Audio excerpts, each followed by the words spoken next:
Hi, I'm Old Sneelock. Welcome to another episode of Old Sneelock's Workshop. Well, we're gaining.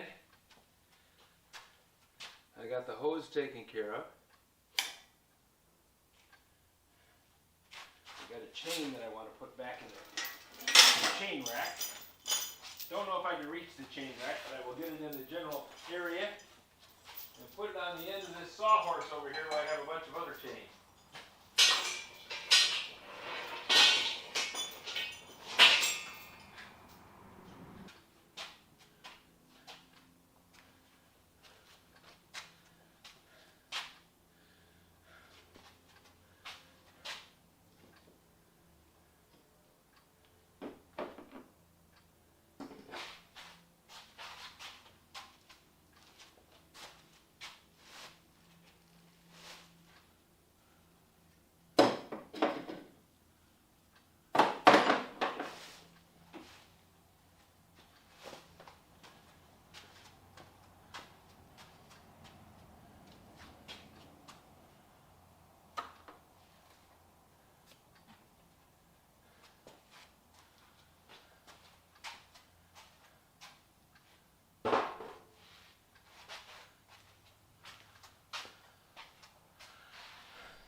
Making small progress, but I'm making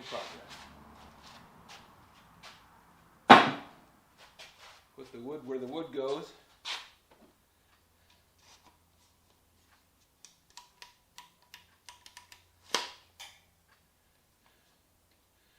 Need to take this back in the house because that's where that lives.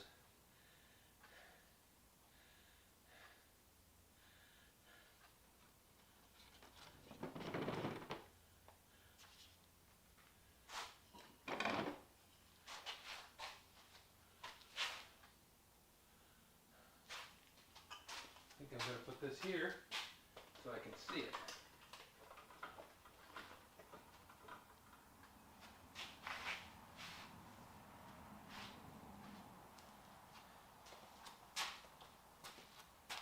And this can go here along with the paper towels for when I begin work on this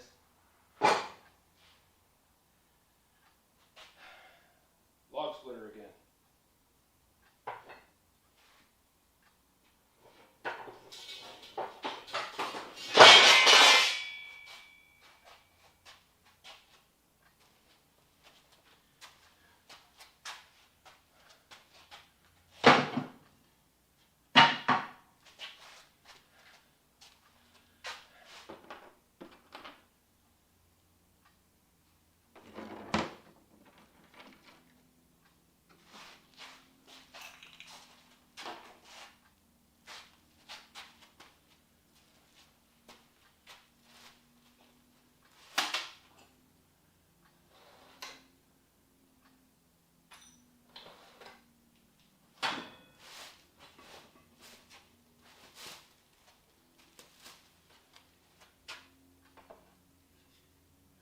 I'm going to put this back on the bench so that it doesn't slip and fall or I don't brush up against it because this baby's sharp.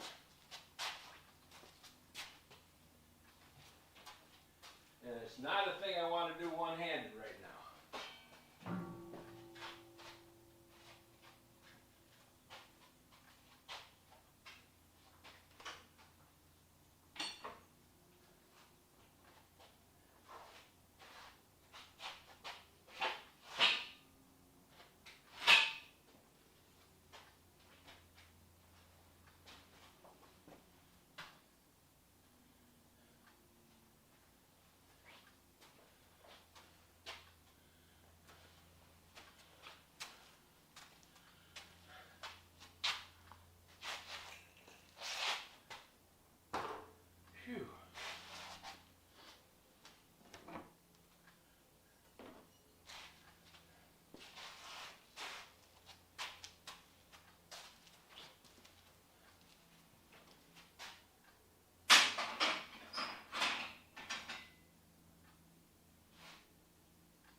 this goes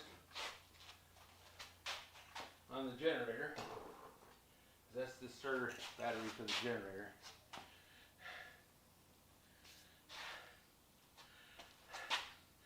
And I'm starting to wear out. I've got a little bit done.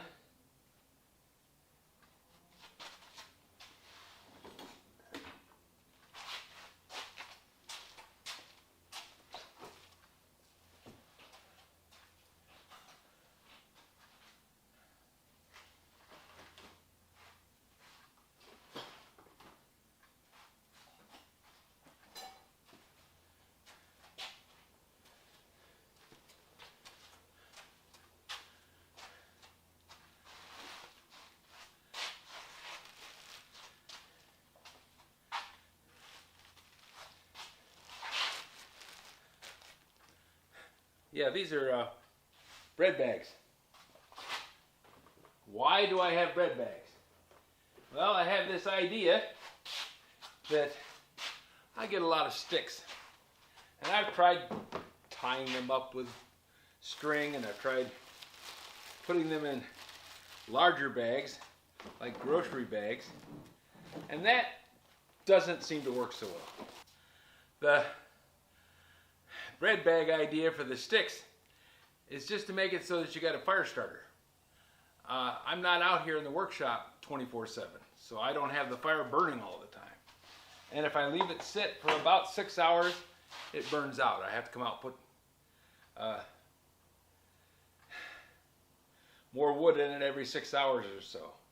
Now I could set up a schedule and make sure that I come out here every 6 hours and do it. I just don't want to. And that's often enough of a reason not to do something than is needed. So I will take some time and make up some fire starters with bread bags. It's funny. My mother-in-law, we'd go over and she'd make supper. And then whatever was left over, she sent home with us. Always appreciated it. She was a pretty good cook. But the thing she liked to do, she liked to put it in aluminum foil. Whatever it was, if it was in a cup, a plate, or something like that, she'd cover it with aluminum foil. And then she'd cover it with saran wrap to hold the aluminum foil on. And then she'd put all that in a shopper's guide bag. Because you always got shopper's guide bags, they brought them once a week. And the newspaper was, the paper that the shopper's guide was printed on was a handy thing to have. You know, you put it under stuff you were going to paint, and just generally used it as a drop cloth. So she had a bag full of shopper's guides, and then she had another bag full of shopper's guide bags. And we'd end up with shopper's guide bags at home because we got a shopper's guide too.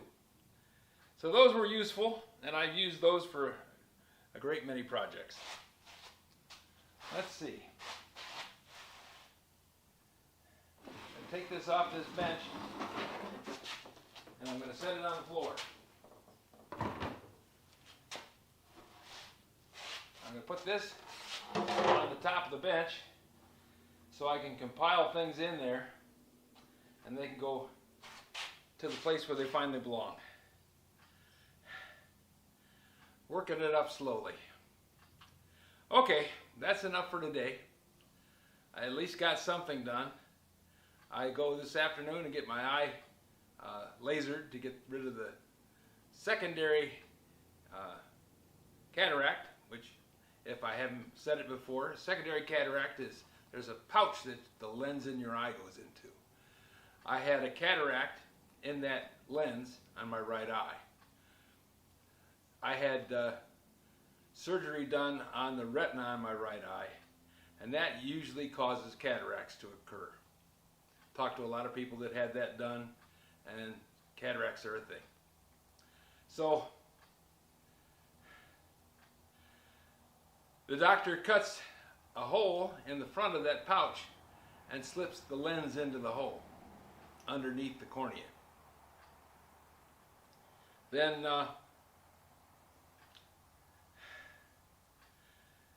about 80% of the, well, actually about 20% of the time there's a problem. 80% of the time the pouch stays cleared, everybody's happy, the lens stays in the pouch, everything works. For the 20% that have a problem, they call it a secondary cataract. The removal of the cataract sometimes leaves floating bits inside your eye because they don't take all the liquid out of your eye. They leave your eye filled with liquid, and while they're taking the lens out, doing work on your retina, bits and pieces that come off the retina when they're doing work on it. In my case, they were taking off the membrane off my retina on my right eye because it had crumpled up like tissue paper and was blocking light from getting to the macula in my right eye.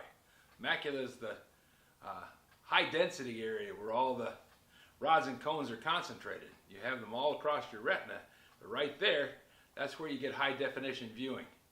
Makes it so you can read things. And I couldn't read. I could see, but if I drove down the road, I could see with my left eye just fine. But if I tried to see something with my right eye, if I looked at a car, I would see something to either side, above and below it, but I wouldn't see the car itself. So now I can see the car. I can't tell you what kind of headlights it's got, but I know that it's a car. I can see the headlights, I can see the windshield, I can see all those things. But with the secondary cataract, it's blurry. My vision looks like I took Vaseline and rubbed it on a piece of glass.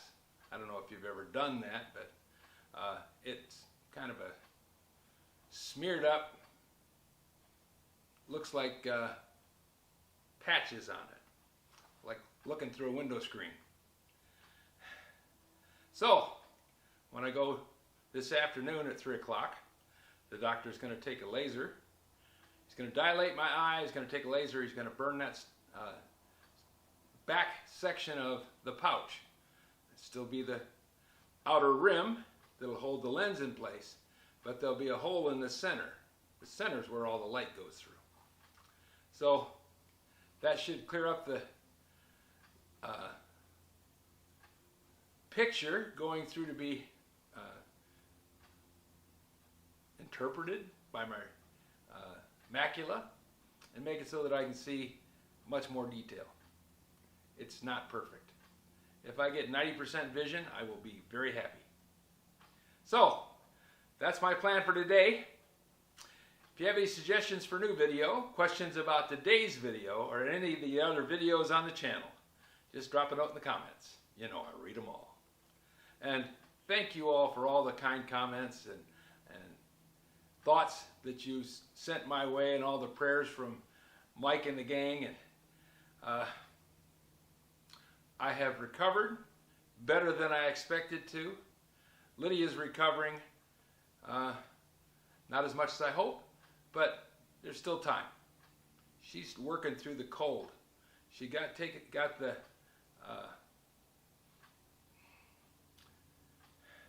what do they call those? The electrolytes balanced out. But she's still dealing with a cold. And I'm working with her as much as I can. So this is all the time I've allotted to be out here in the shop. Thanks a lot for watching. I'll see you on the next one.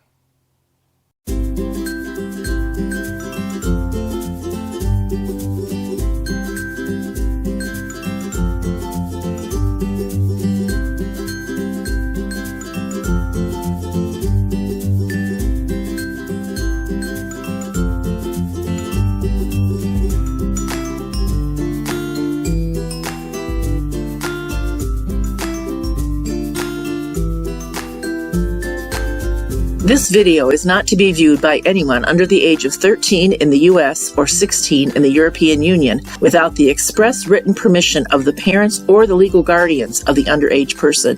Such written permission must be on file at the local government entity in charge of enforcing the rules and regulations established by the FTC. Anyone violating these terms is admitting by default that they hold harmless the owners and operators of this channel. Any and all questions should be addressed to your local branch of the FTC.